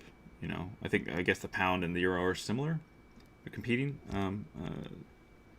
values. But there's just, you get a greater return for the investment you make in, hiring studios in Europe. So, yeah. So you if you get skilled in this, I think it'd be pretty easy for many folks in the UK and Europe to find work with some really great studios that get some really awesome film work.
Yeah, I'm liking this though. This is coming together nicely. But we are at time, and unfortunately I've got to jet because I've got to finish up some work here in the next few hours. So we'll save this where it's at. I'm happy with the way it's coming along. Making some good progress here. I guess we'll finish up the hair next time if I don't do that off stream, and then move on to anatomy and the wings. And I gotta get him some trunks. His basically his shorts from the previous version. Yeah. So anyway, this is it, man. This is it for today. I guess we didn't get to the shield because the shield was giving me way too many problems. So if you guys want to follow up and know when I'm streaming next, which in this case I think is next Sunday, you can follow me on Instagram. I'm trying to grow that following too, so please join if you can. If you're not following me already, you'll see announcements for a whole bunch of stuff and some fun photos of just life out here in California. That's me on Instagram. My site is lion-arts.com. And what else should I share? Instagram, Facebook's there, but nah.